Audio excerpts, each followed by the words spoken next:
Здравейте, приятели на Минало и власт!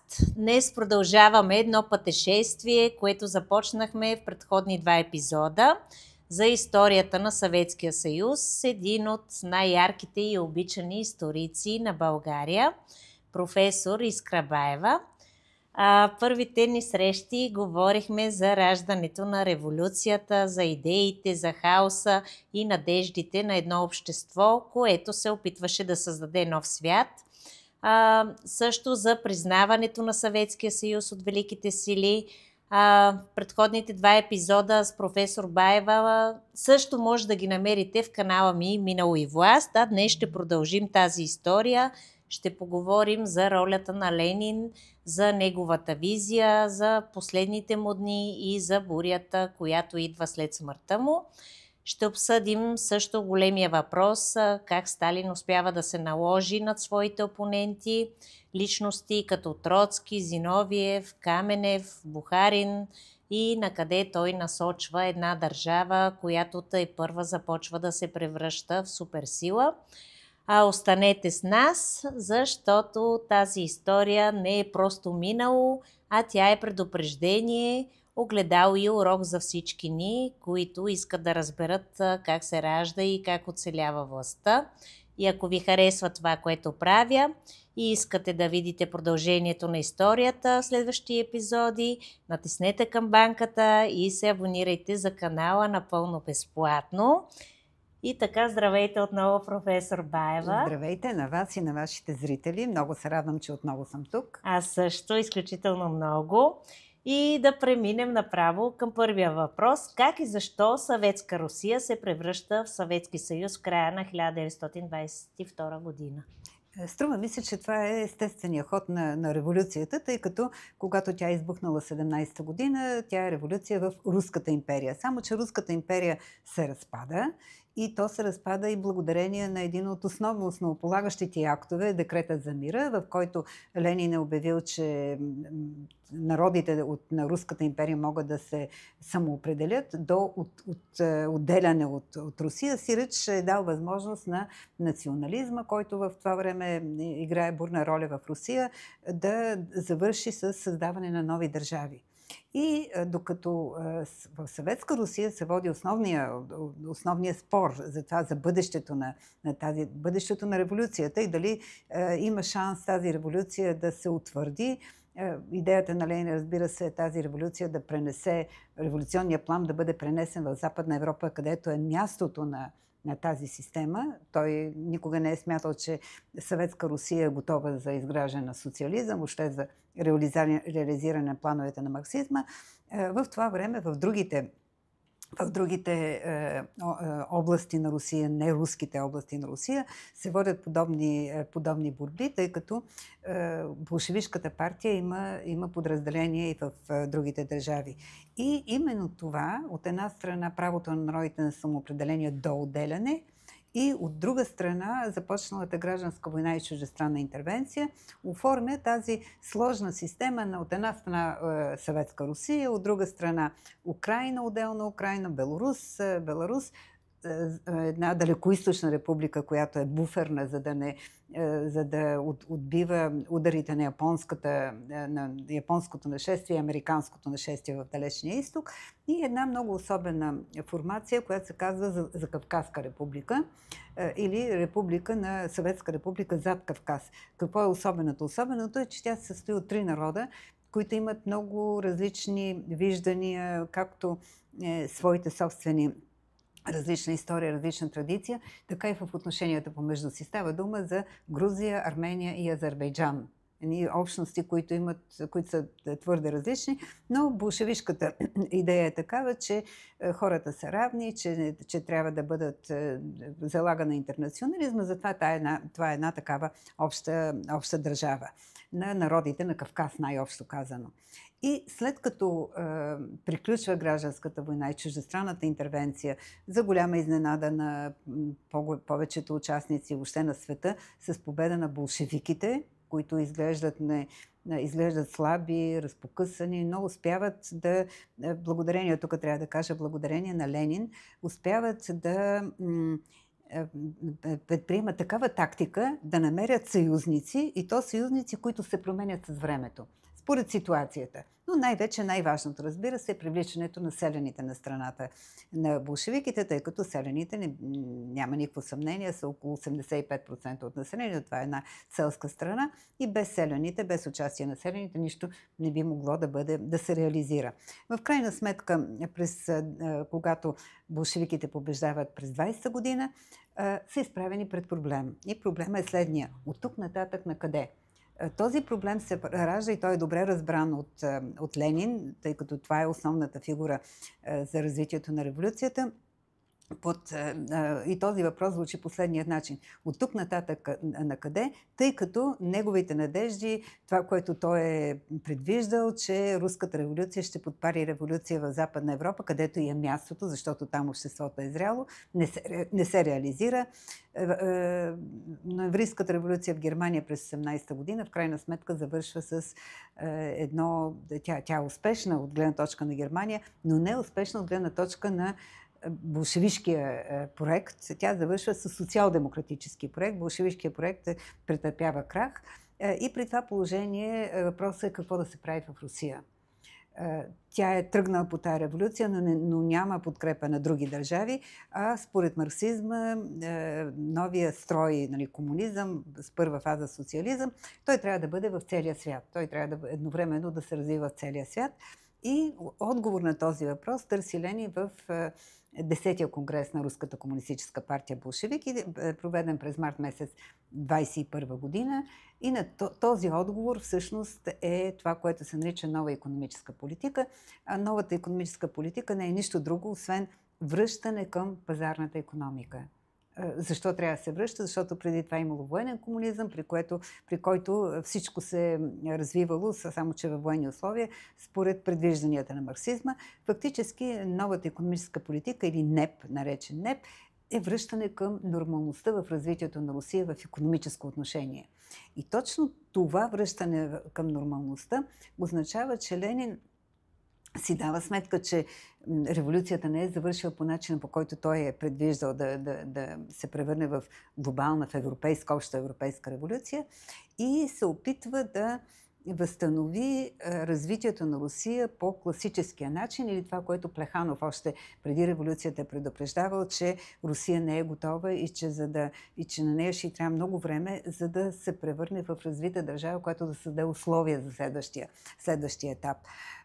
И това е най-общо неговата теза, още повече, че започва с отношението към селяните, тъй като селяните вече през 20-та година до тогава са били съюзници на болшевиките, но това, че болшевиките са му осигурили земя, но им вземат продукцията, не им е достатъчно, и затова там се възстановяват нормалните отношения с въвеждане на данък, на натурален данък по отношение на селяните. Сиреч те могат да разполагат с земята си както искат, стига да си платят данъка.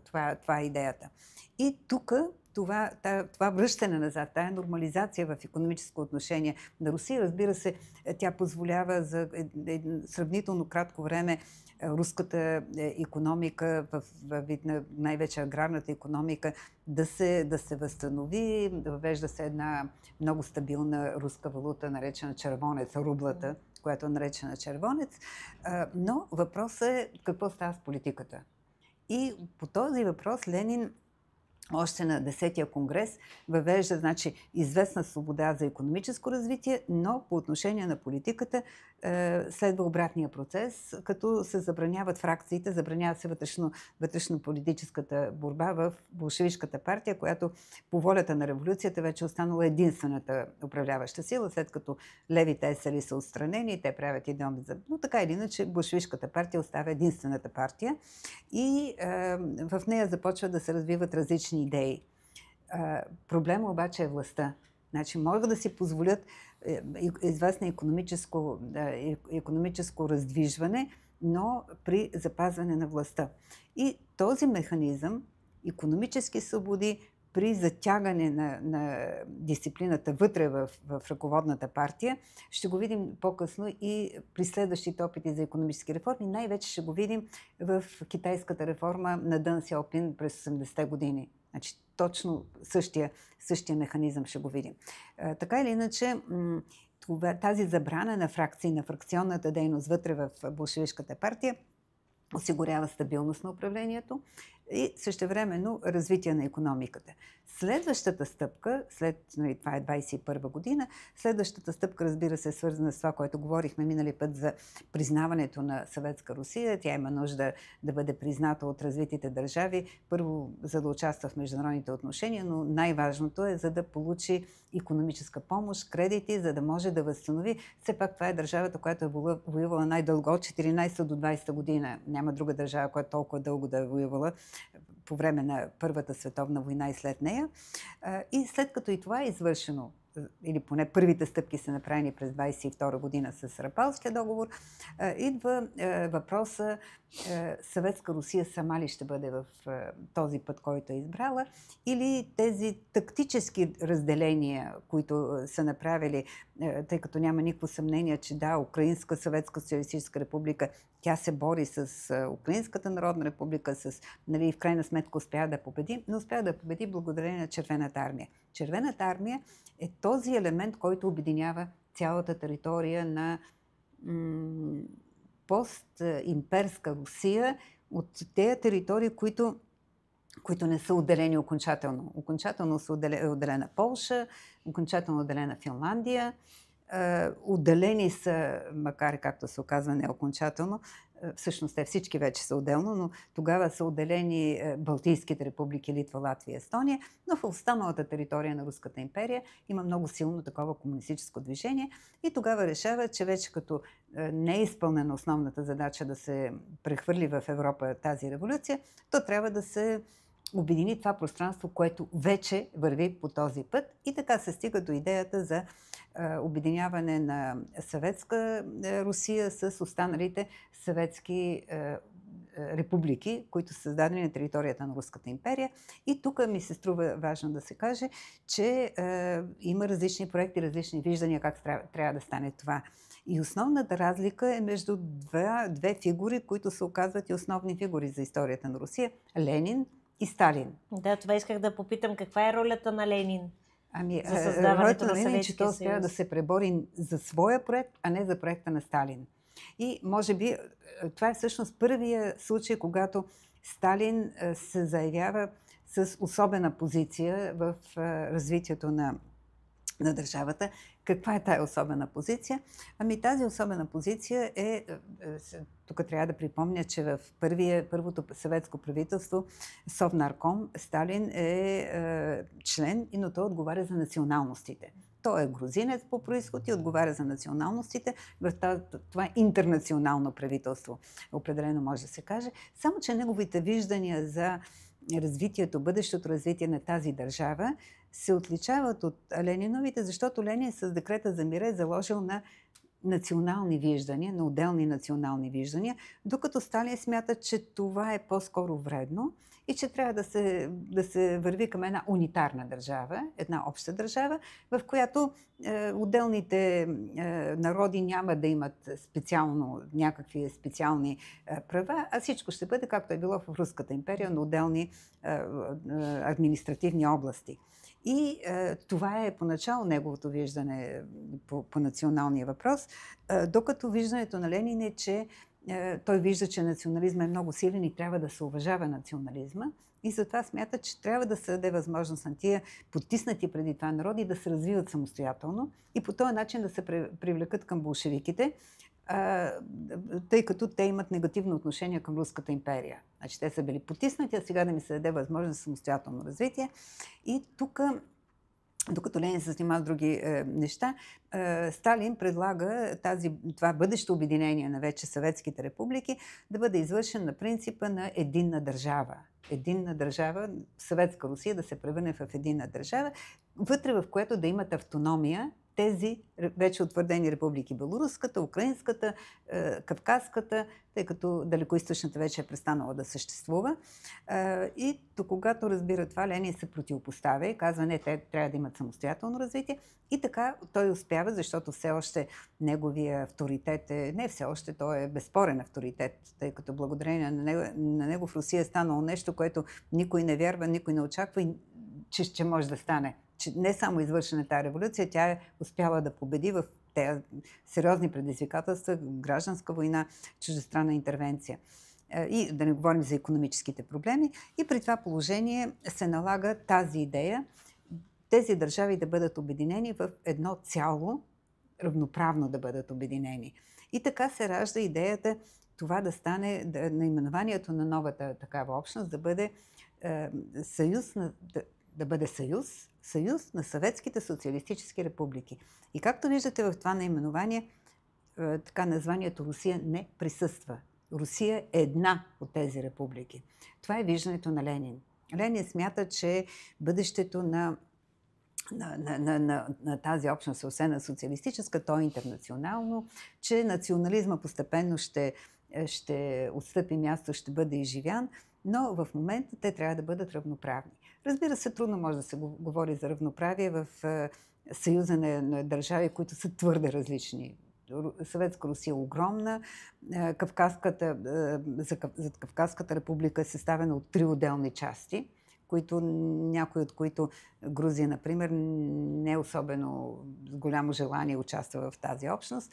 Белорусия е съгласна, тя проблеми няма. Украйна обаче има несъгласие да бъде просто така да не бъде обособена, но в крайна сметка така от тези 4 републики се ражда на 31 декември, на 30 декември е взето решение, от 31 декември 1922 година влиза в сила и така се ражда Съветския съюз, който ще просъществува до декември, забележете, декември 22 до декември 1991 година ще просъществува. Разбира се, той не остава само в тези републики. Първо за Кавказската република по-късно се разделят, 3-те стават през 20-те години и през 30-те години.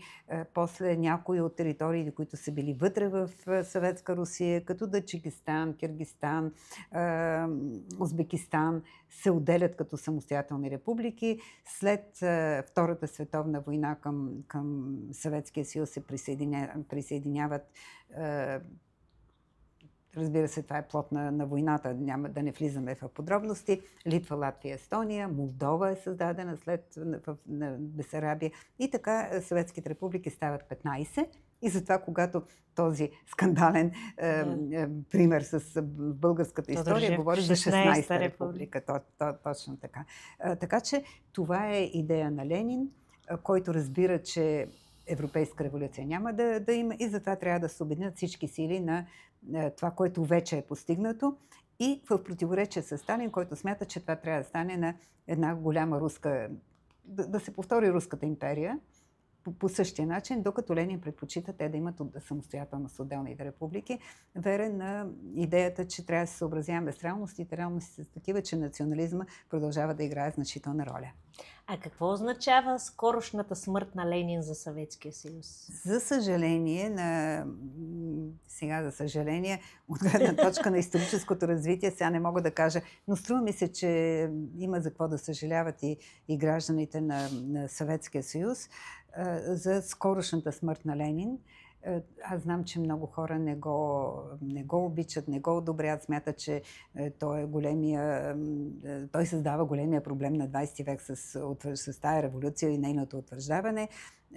Между другото, в съвременна Русия също не обичат Ленин и затова неговия мавзолей непрекъснато е под въпрос дали ще продължава да съществува, но когато има паради, обикновено го закриват с едни панорамни платна, за да не се вижда. Но така или иначе, за съжаление на една значителна, на доста голям брой граждани на Съветския съюз, Ленин умира твърде рано.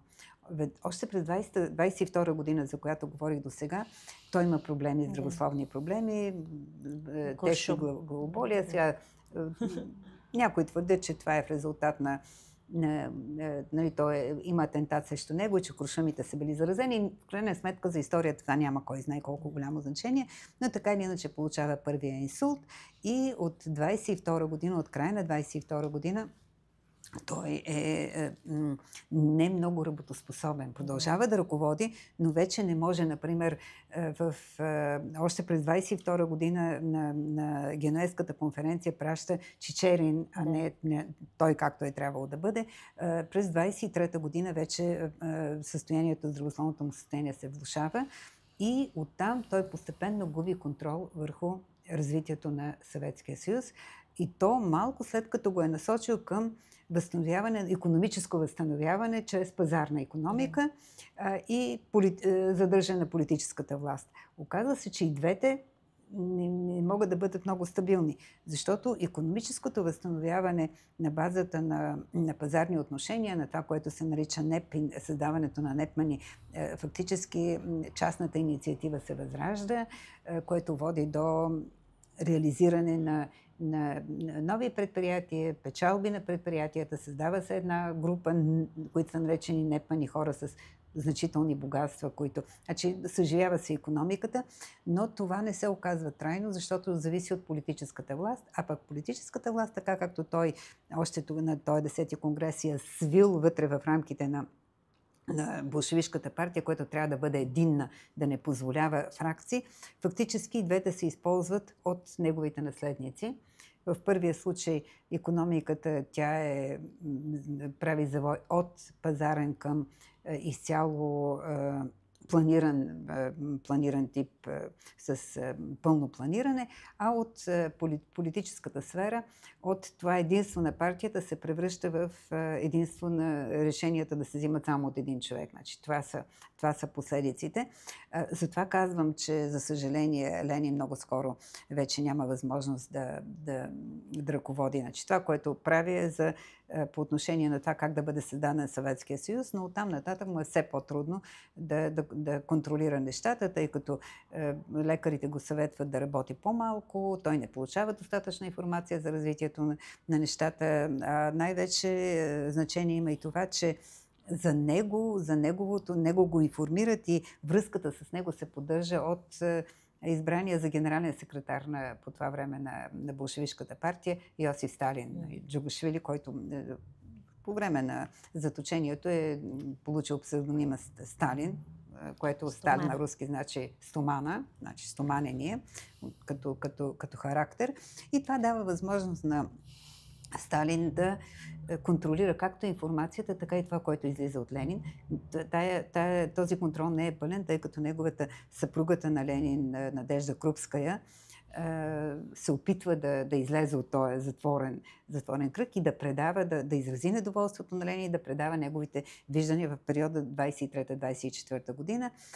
Но тъй като януари 24 година Ленин окончателно умира, той всъщност след третия инсулт през 23 година вече е напълно неработоспособен, но неговото име продължава да стои. И тук любопитното е, че за разлика от други революции, знаете, и зрителите, предполагам, знаят онзи израз роден след Великата френска революция, че революцията изяжда децата си. При всяка революция е така. Достатъчно е да погледнем и нашето развитие след 89-та година, пък ако искате и след 44-та година, за да видим как се сменят политическите елити. Така че това не е нещо ново в Руската революция, но това, което характеризира за тези първи 5 години от съществуването, от 17 до 22 година, е безспорния Ленинов авторитет. И като казвам безспорен, имам предвид не това, че той не се оспорва, а че той успява да се наложи.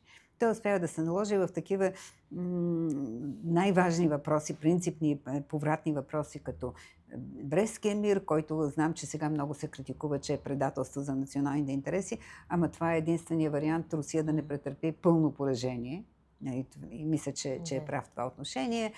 Като НЕПА, защото по всичките и други въпроси, други въпроси, поначало възстанието от това, преврата, който е извършен през октомври месец 17 година, има силно противодействие. Зиновиев и Каменев са против. Ленин успява да се наложи. Във всички тия случаи се водят дискусии.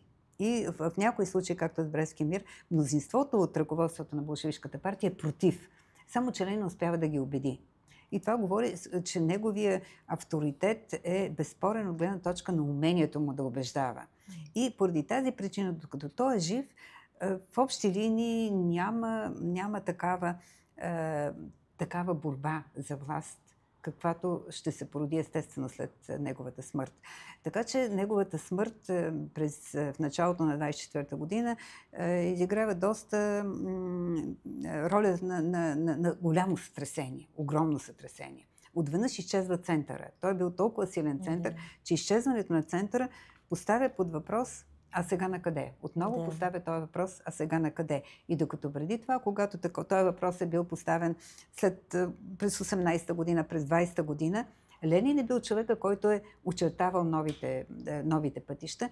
В този случай няма такъв безспорен авторитет, който да го очертае.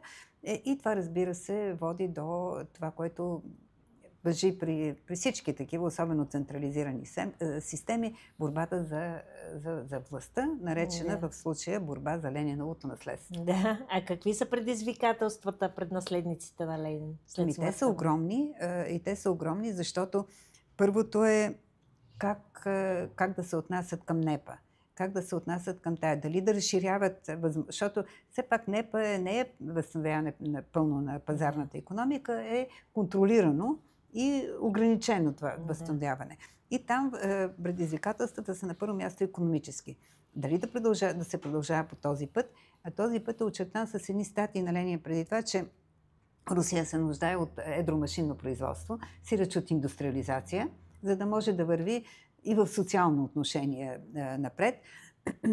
Обаче това машинно производство, тази индустриализация, въпросът е как може да бъде постигнато? Дали с средствата на НЕП-а, чрез частната инициатива, която не може да бъде с много големи размери в Русия, или трябва да се търсят други пътища? Другото голямо предизвикателство, икономическо, е по отношение на огромната селска маса. Селяните, които са възстановили стопанствата си и производството благодарение на данъка, значи не протразверска, не изземане на тяхната продукция, а данък, след плащането на който те могат спокойно на пазара да продават своята собственост, своето производство, колкото си искат. Какво трябва да се прави с селяните, тъй като и там започва социално разслоение. Една част от селяните. Значи след декрета за земята, те са получили горе-долу по равно земя. В следващите години обаче се появява това социално разслоение благодарение на закон, на данъка. Едни са по-успешни, разширяват своето производство, наемат други, докато другите се превръщат отново в по-бедни. И това поражда, освен икономически проблем, какво трябва да се направи със селското стопанство, за да може то отново не само да изхранва вече Съветския съюз, а да изнася, защото не е тайна, че една значителна от износа, особено по отношение на Германия, се състои в селско-стопанско производство. Значи трябва да се сили производство. Това е друго предизвикателство. Политическите предизвикателства не са по-малки, тъй като да, има такова ограничение на фракциите в партията, обаче тези икономическите предизвикателства раждат различни варианти. Значи, различните групи предлагат различни варианти за решаване на тези предизвикателства и не бива да забравяме и външнополитически въпрос, защото това е времето, когато след опита да излезе Русия от изолацията през 1922 година, то е реализирано успешно през 1924 година. След това обаче следва един период на изостряне на отношенията след скандалите във връзка с един фалшификат. Той не е работа на болшевиките. На фалшиво писмо на Зиновия, с което Великобритания скъсва отношението с Съветския съюз. Пораженията, което в крайна сметка търпят в Китай, тъй като Ленин и болшевиките се заложили на Гоминдана, само че Гоминдана, този китайски национализъм, в крайна сметка се обръща срещу китайските комунисти и ги избиват китайските комунисти. Точно така. Така че проблемите са и външно. Значи, те са на първо място икономически, политически, вътрешно-политически, на къде да върви управлението, комунистическата партия, болшевишката тогава, и външно-политически. Не са малки тези проблеми. Кои личности се борят за властта след Ленин? Там е проблема, че Ленин, когато в крайна сметка умира, още докато е жив, не заявява волята си кой да бъде, категорично кой да бъде неговия наследник.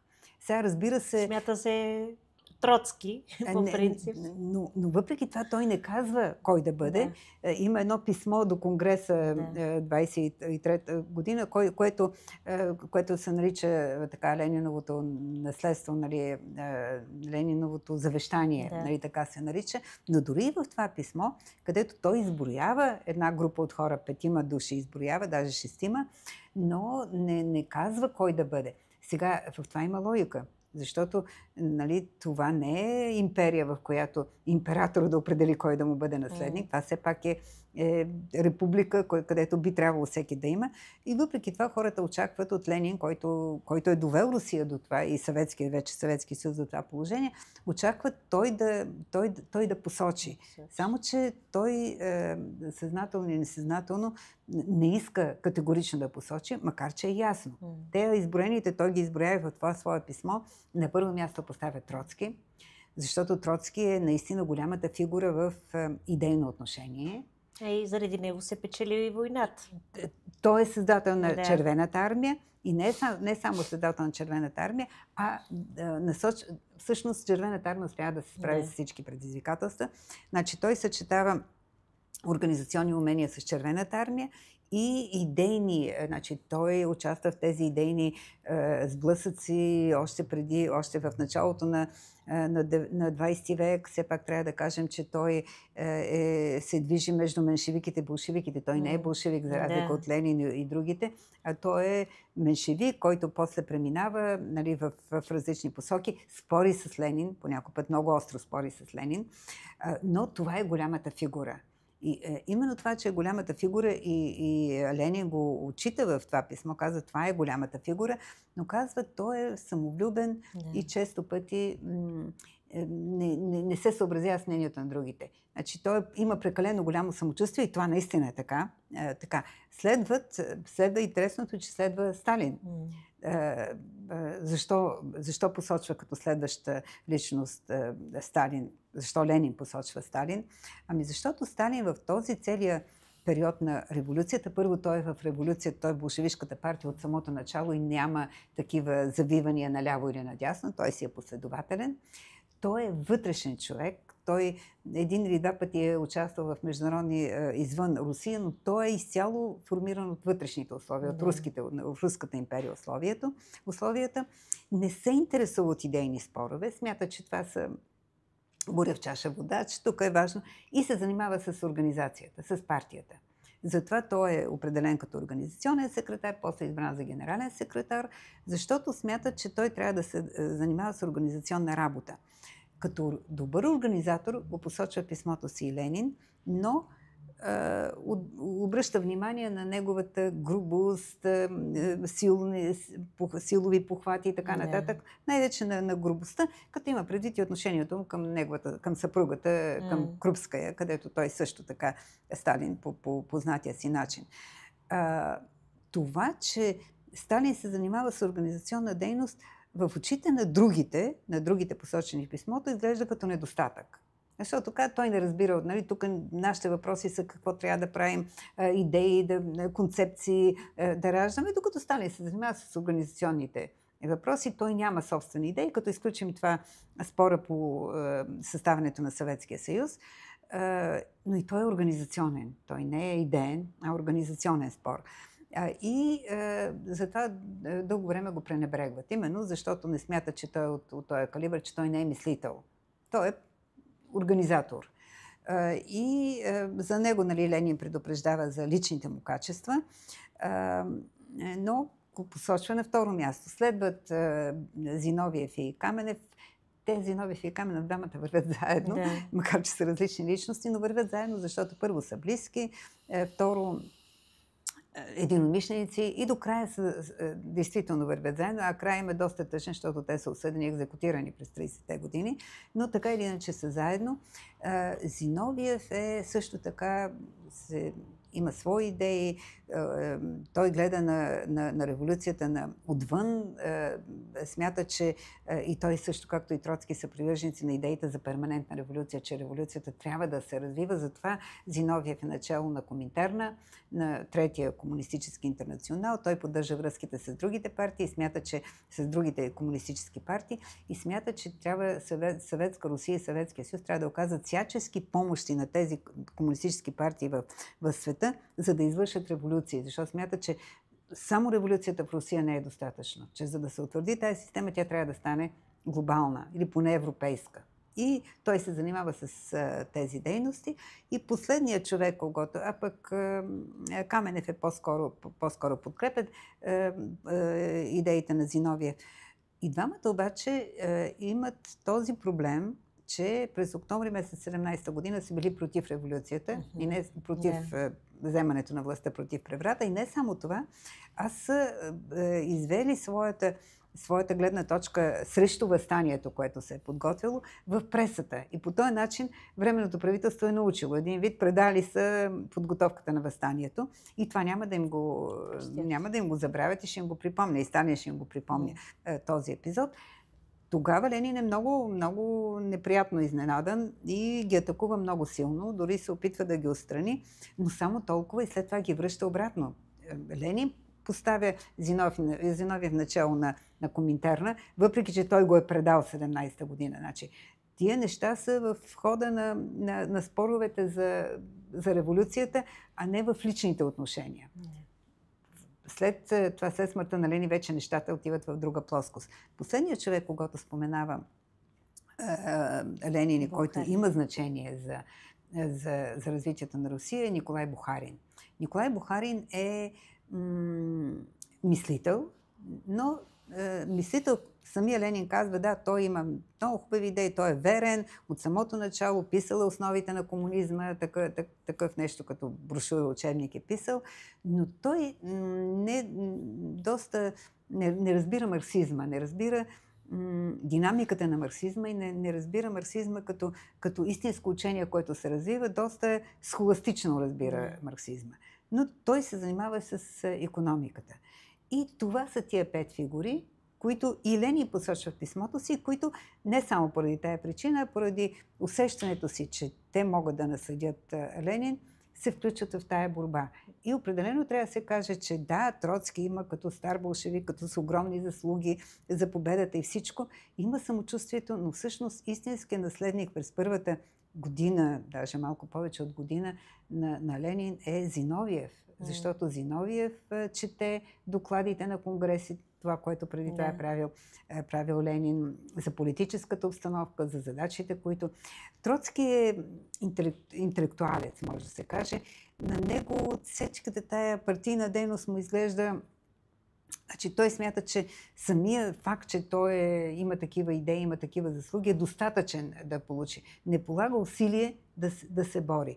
Докато Зиновиев е така истински наследник, председател на Коминтерна, отговаря, има и политически вътрешни такова, но най-вече всъщност успява да поеме тази идейно-политическата дейност, която е имал Ленин. Сталин остава на заден план. Значи никой не го смята за истински наследник. Защото го смятат за човек, който занимава с организацията. Изпълнител. И това представлява Сталин. И от тези 5 фигури, всеки, както виждате, се опитва по различен начин да представи себе си, но всеки от тях смята, че има право да наследи позицията на Ленин, но всеки от тях има проблеми. И то проблеми свързани с миналото, с характера и с възможностите в крайна сметка да се наложи. Или с други думи, няма един безспорен лидер, а това, че всеки има качества и недостатъци, всъщност се превръща в конкурентна борба, която ще завърши, разбира се, както винаги, ще завърши с победа на един, но с трагични последици за останалите. Защото борбата е много жестока. Значи всеки от тях смята, че има шансове и затова се бори почти до край. Това е тъжно. Аз затова казах, че за съжаление Ленин умира рано и отприща тази борба, в която в крайна сметка в хода на тая борба ще се оформи оная система, която се нарича сталинизъм. Да, а защо Сталин успява да се наложи над другите? Така. Това, което в тези... Значи става дума за периода от смъртта на Ленин. Всъщност борбата започва от 23-та година. Да. Преди Ленин да е починал от 23-та година и продължава до 28-та, да кажем 29-та година, защото 29-та година в литературата, пък изобщо в историята на Съветския съюз се смята за големия поврат. Поврата, който Съветския съюз, Съветска Русия и Съветски съюз до тогава се движат в една посока, от 29-та година в друго. От 29-та вече ще се превърне Съветския съюз в това, което знаем след войната. Твърдо ще тръгне по пътя на сталинизма.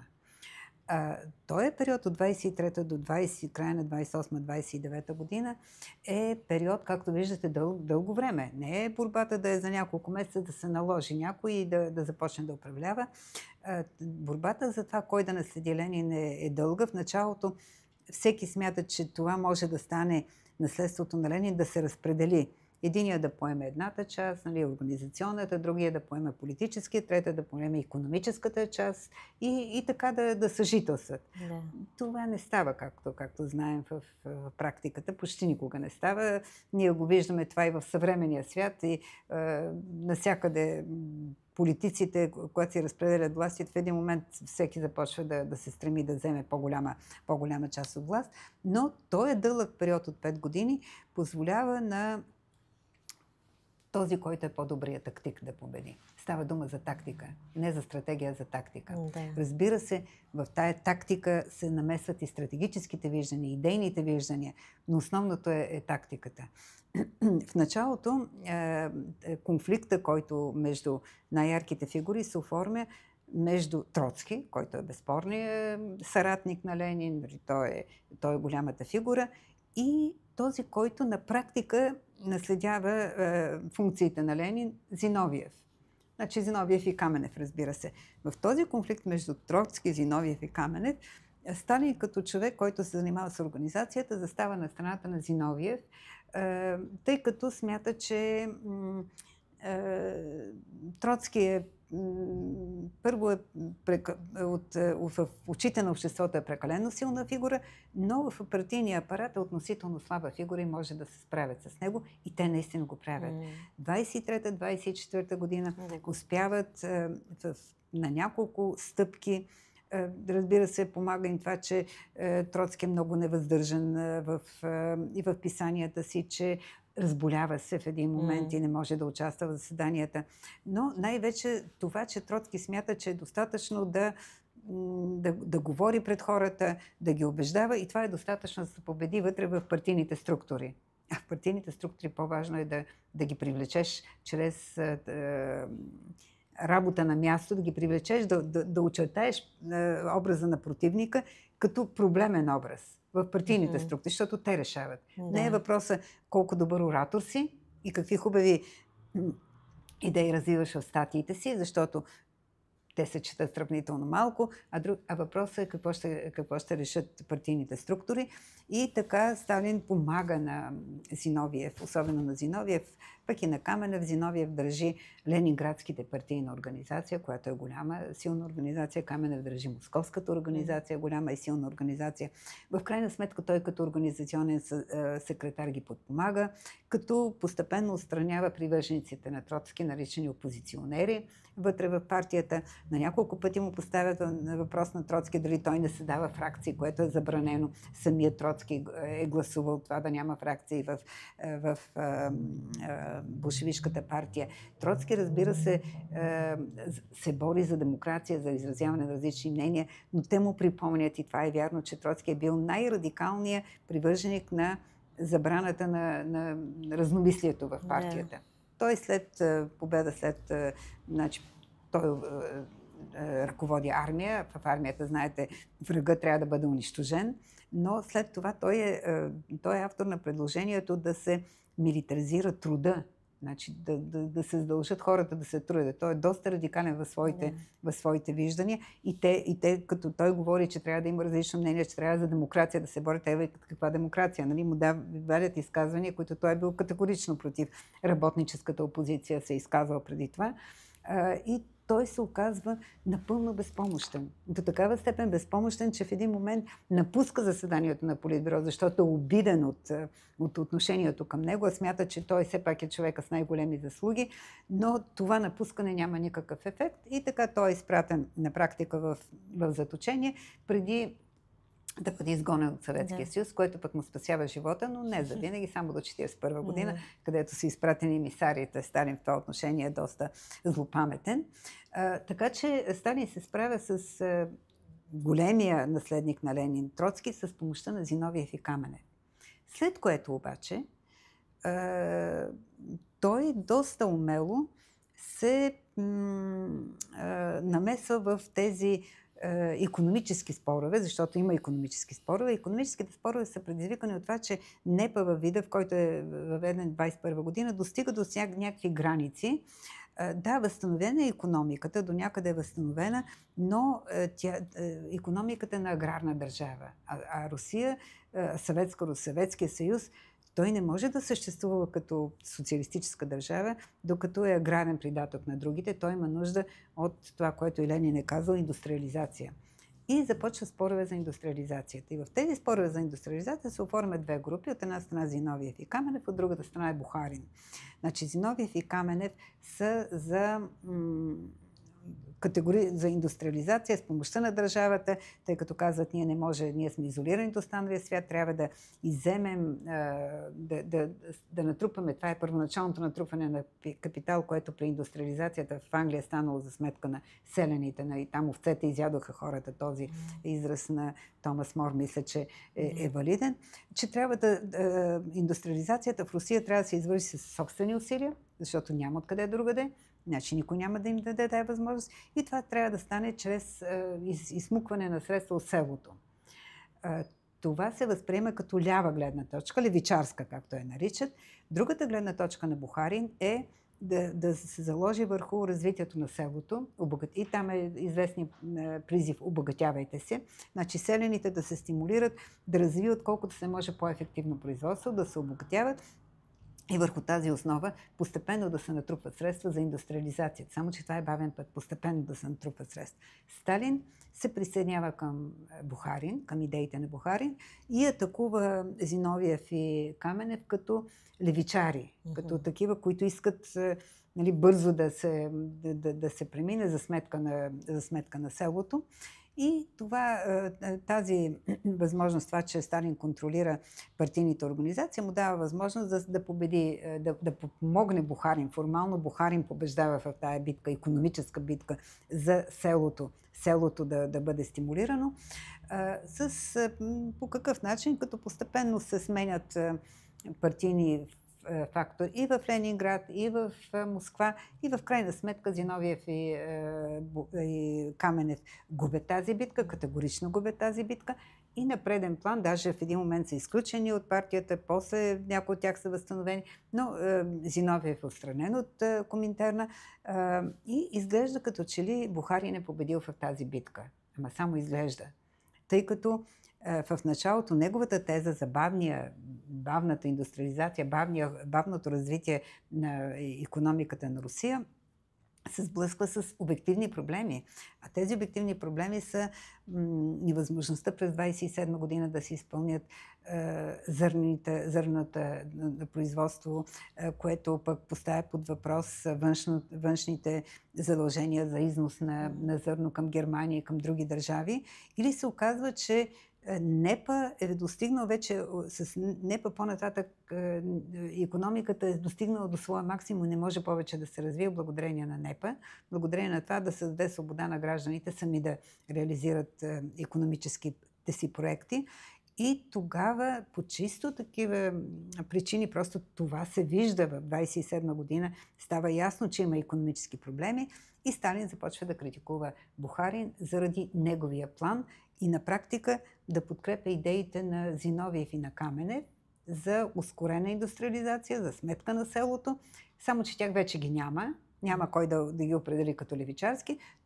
Той ги предлага като решение на проблема, на реално съществуващия проблем. И в крайна сметка, значи това са от 27-28 година, това са годините, в които големите спорове в ръководството на болшевишката партия, тя вече, нали, руската комунистическа партия болшевики, са за икономиката. От тук нататък на къде? Защото според Сталин НЕП е дал всичко, което е могъл, и от тук нататък трябва да се търси ново решение. И това решение той не го измисля, той свои идеи няма на практика, а взимат идеите на Зиновиев и Каменев, дори на Троцки, защото има един съмишленик на Троцки, Преображенски, който дава той развива тази теза, че Русия трябва да започне една ускорена индустриализация със собствени средства. Значи, това искам да попитам. На къде насочва Сталин Съветския съюз? Насочва го точно към този вариант. Към ускорена индустриализация със собствени средства. И това е времето. Значи, в крайна сметка Бухарин е критикуван, е отстранен. И от всичкото това, което остава само една фигура. Това е фигурата на Сталин, който без да има свои идеи, без да се включва в спора, той само стои отзад и подклажда единия спор и другия спор. В крайна сметка, с помощта на Зиновиев и Каменев е отстранил Троцки, с помощта на Бухарин отстранил Зиновиев и Каменев, после самия той вече отстранил Бухарин. Това е механизъм, който често се среща в битката за власт. Насякъде, не е само, но там е много характерно. И това вече е големия спор. Какво ще бъде бъдещето на Съветския съюз? Дали той ще остане, развивайки икономиката си главно аграрна, и постепенно ще се индустриализира една индустриализация, която е започнала в първото десетилетие на 20 век, нали, още при Столипин и при другите. Дали ще се развие по този начин, или ще се опитва да направи нещо ново, несрещано, това, което Сталин нарича план за изграждане на социализма в една отделно взета страна. Сега, той го лансира още 24-25 година, но и до края продължава да го нарича Ленинов план за изграждане на социализма, което не е така.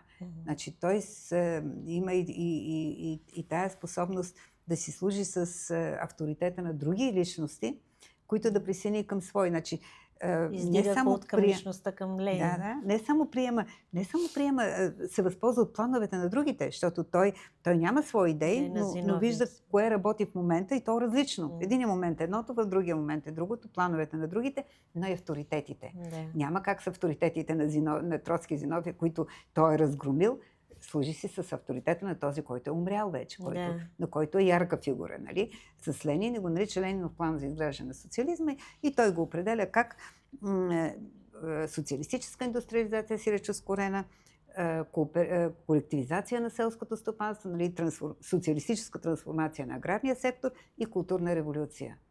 Това е тази идея, върху която стъпва, върху която той приема като своя идея, макар че тя е компилация от други идеи, и която вече 28 година ще бъде приета като план, значи първият петилетен план за индустриализация.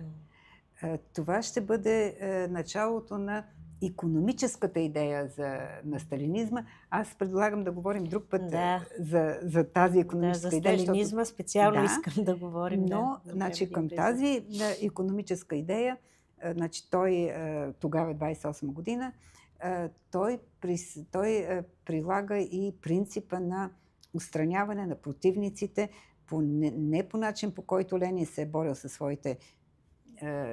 несъгласните, значи със своите опоненти, а тези опонентите на Сталин ги възприема не като опоненти, а като противници, като врагове, чрез тяхното окончателно изтласкване от политическия живот, а в последствие, но това вече в чистия сталинизъм, последствие и физическото им отстраняване. Или това са тези преходни години между 22-а създаването на Съветския, край на 22-а, до 28-а година, когато се извършва този вътрешен поврат, за да настъпи през 29-та година големия поврат в Съветския съюз, който вече изцяло ще бъде с облика на Сталин. Благодаря ви, професор Баева. Винаги съм щастлива, когато сте тук. Благодаря. И ще се радвам Благодаря да продължим много с сталинизма в следващ епизод. Благодаря и на вас. И, както казах, ако ви харесва това, което правя, абонирайте се за канала. До скоро!